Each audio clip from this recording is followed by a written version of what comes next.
He demonstrates both kinds of learning. That his learning of Shastra and Sanskrit and Dharma is very complete and deep, but also his knowledge of human psychology, motivation, the spirit, emotions, and how to apply this knowledge in different time and circumstance is also very deep. So in the beginning, when we approach this esoteric teaching, it's almost overwhelming, because we see that, there's so many rules, and then there's rules about how to apply the rules, and then rules about how to interpret the rules, and so many different principles. And all of this is expressed in the Sanskrit language, which takes about 12 years to learn properly. So, in other words, this is a very, very substantial teaching. This is a very deep civilization based on spiritual values.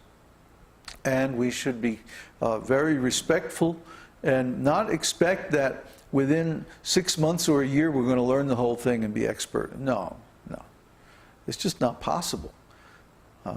Even the small slice of Vedic knowledge that is required for spiritual purposes, in my experience, it takes quite a few years to learn properly. You can't just read a couple of books like Bhagavad-gītā as if you're reading a novel, and just skim through it and then expect to be able to apply it. They're not that kind of books. It's not that kind of knowledge. It's very deep knowledge, and it has to be not only learned. Learning or duplicating the information is only the first step. But then we have to actually realize it, and that's what takes the time and experience. So when we approach this Vedic knowledge, we should approach with all respect, and not try to crank out some superficial conclusion, because that will be very preliminary, and we almost certainly will miss the point or misapply the knowledge and develop a false sense of security about it, thinking that we're advanced. But in my experience, it took me about 20 years to actually learn this philosophy properly, and that was pretty much full-time study. I read Śrīla Prabhupada's books at least 5 times, each one. So, don't take this knowledge cheaply. First, you have to learn how to learn, and then you have to actually learn it. So when we teach in our university, we ask people, after they complete the introduction and tell us about themselves so that we know who we're trying to work with, the next step is they have to complete the course on study. And the study course helps you learn how to learn. I say it helps you learn. It doesn't teach you, because that's not something that can be taught. But it is something that can be learned. Why? Because it's something that you have to do. So when you approach this Vedic knowledge, try to understand that it requires a great deal of time, self-discipline, study, work, and of course, following the directions of a bona fide spiritual master. That's essential. Otherwise, we're sure to misunderstand. Okay, the next section is dhirodhata. A person who is very envious, proud, easily angered, restless, and complacent is called dhirodhata by learned scholars. Such qualities were visible in the character of Lord Kṛṣṇa, because when he was writing a letter to Kalyavana, Kṛṣṇa addressed him as a sinful frog. In his letter, Kṛṣṇa advised Kalyavana that he should immediately go and find some dark well for his residence, because there was a black snake named Kṛṣṇa who was very eager to devour all such sinful frogs. Kṛṣṇa reminded Kalyavana that he could turn all the universes to ashes simply by looking at them. I love it. The above statement by Kṛṣṇa seems apparently to be of an envious nature, But according to different pastimes, places, and times, this quality is accepted as a great characteristic. Krishna's dhirodatta qualities have been accepted as great because Krishna uses them only to protect his devotees. This is very significant. Krishna never manifested anger on his own account, but only when his devotees were threatened with harm. And the greatest example, of course, is on the battlefield of Kurukshetra, when Krishna promised that he would not take up any weapon. And then Bhishma promised that he was going to make Krishna break his promise. And he fought so valiantly against Arjuna that Krishna jumped down off the chariot in anger, picked up a chariot wheel, and was rushing at Bhishma. And so Bhishma surrendered. He put down his arms. But Krishna didn't kill him. Arjuna, in fact, ran after Krishna and grabbed him and stuff. Hey, stop. You have to keep your promise.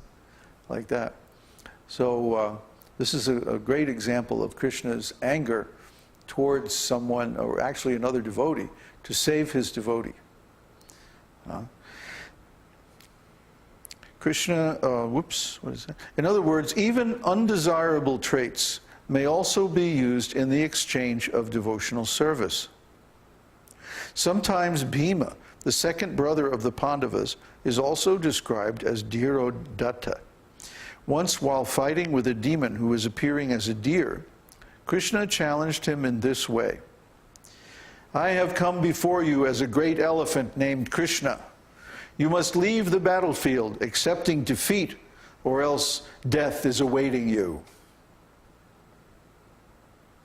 This challenging spirit of Krishna's is not contradictory to his sublime character. Because he is the Supreme Personality of Godhead, everything is possible in his character. There's a nice statement in the Kurma Purana about these contradictory traits of the Supreme Personality of Godhead. It is stated there that the Supreme Person is neither very fat nor very thin. He is always transcendental to material qualities, and yet his bodily luster is blackish. His eyes are reddish. He is all-powerful, and he is equipped with all different kinds of opulences. Contradictory traits in Krishna's person are not at all surprising. One should not consider the characteristics of Krishna, the Supreme Personality of Godhead, to be actually contradictory. One should try to understand the traits of Krishna from authorities and try to understand how these characteristics are employed by the supreme will of the Lord. So in other words, Krishna doesn't display these different moods simply whimsically. Although this is a good chance to bring up this topic of emotions and how the devotee does not react to external situation or conditions. Devotees respond. And the difference is, reaction is done without the participation of a person's will. It's more or less automatic, unconscious. But responding to a situation is done by an effort of will, a deliberate decision to manifest a particular mood. See? Devotees are detached. It's stated in Bhagavad-gītā that the devotees, the advanced souls, they don't become elated when there is happiness, and they don't become discouraged when there's distress. They neither suffer nor enjoy. See? Pleasure and pain are happening by the force of time. But enjoyment and suffering are attitudes towards pleasure and pain. If something nice comes and someone is just reacting to it, and then it'll be, oh yeah, great, oh this is wonderful, whoopee, you know. And then if something bad happens, oh they become morose and depressed and all this. So these both extremes are illusory because they're temporary. in this world, pleasure comes and then it goes. Pain comes and then it goes. But how do we activities? These are just activities of the material modes of nature under the purview of time. How do we respond? Do we react and then we're on this roller coaster ride of being up and down and never knowing how we're going to feel or how we're going to manifest? We may be with someone very dear to us, but because something is causing us pain, then we become very harsh to them. You see? And then later on we regret and so many things. So the dealings between human beings are full of trouble and misunderstanding because of this. But the devotee is detached from the situation, whether it's bringing pleasure or pain. The devotee is